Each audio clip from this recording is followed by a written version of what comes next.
শুনছি যে পটল নাকি হচ্ছে ধুয়ে বিক্রি করে, ওই পটল হচ্ছে বেশি দিন আর কি রেখে খাওয়া যায় না। তো ওই পটলটা দেখা যায় না ধুয়ে হচ্ছে বিক্রি করলে ওই পটলটা বাহিরেও তারপর হচ্ছে আর কি ফ্রিজে রেখে কয়েকদিন আর কি খাওয়া যায়। আসসালামু আলাইকুম, সবাই কেমন আছেন? আশা করি ভালো আছেন। তো প্রতিদিনের মতন কিন্তু আজকে নতুন একটা ভিডিও নিয়ে আসছি। তো ভিডিওটা অবশ্যই শুরু থেকে শেষ পর্যন্ত দেখবেন। আর এই তো এখানে হচ্ছে আজকে রান্না করব কিন্তু আমার পছন্দের হচ্ছে মাছ, পাঙ্গাস মাছ। আমি আমার বাচ্চারা কিন্তু অনেক পছন্দ করি। আর হচ্ছে মাছগুলি কিন্তু আজকে আমি আর কি চড়চড়ি করব। আর এর জন্য হচ্ছে আর কি 3-4 ধরনের সবজি আমি কেটে নিতেছি। এখানে ধুন্দুল, পটল, তারপর হচ্ছে কচুর গাটি আছে, সাথে হচ্ছে আর কি আলু আছে। আলু ছাড়া তো দেখা যায় একদমই হচ্ছে আর কি অসম্পূর্ণ থেকে যে আমরা কম বেশি দেখা যায় সবাই হচ্ছে আলুটা তরকারির ভিতরে হচ্ছে বেশি দেই। আর এই যে এখানে হচ্ছে ধুন্দুলগুলি তো কেটে নিতেছি, আর হচ্ছে পটল, তারপরে হচ্ছে আর কি কচুর গাটি। আর এই কচুর গাটিটা হচ্ছে তো কিছুদিন আগে হচ্ছে আনার পর দেখা যায় অর্ধেক হচ্ছে আমি রান্না করছি। তো ব্রিকেট মাছ দেওয়ার অর্ধেক ভাবলাম হচ্ছে চচ্চড়ির ভিতরে দেই।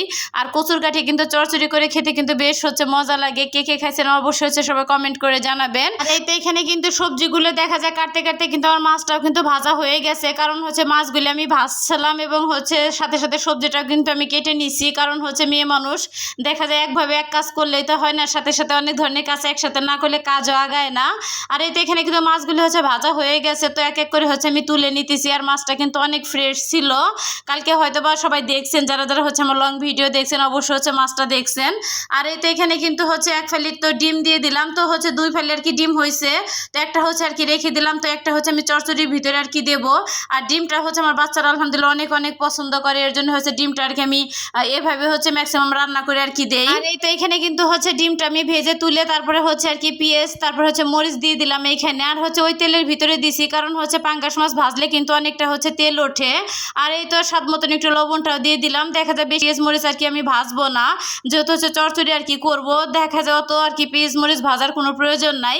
আর এই তো এখানে কিন্তু শুকনো যে মশলাগুলি প্রয়োজন এখানে দিয়ে দিলাম। তো জিরা, ধনিয়া, তারপরে হচ্ছে হলুদ মরিচের আর কি গুঁড়া, তারপরে এই তো সামান্য একটু ভেজে নিলাম। তো ভাজা হয়ে গেলে হচ্ছে কেটে রাখা আর কি সবজিগুলি দিয়ে দেবো।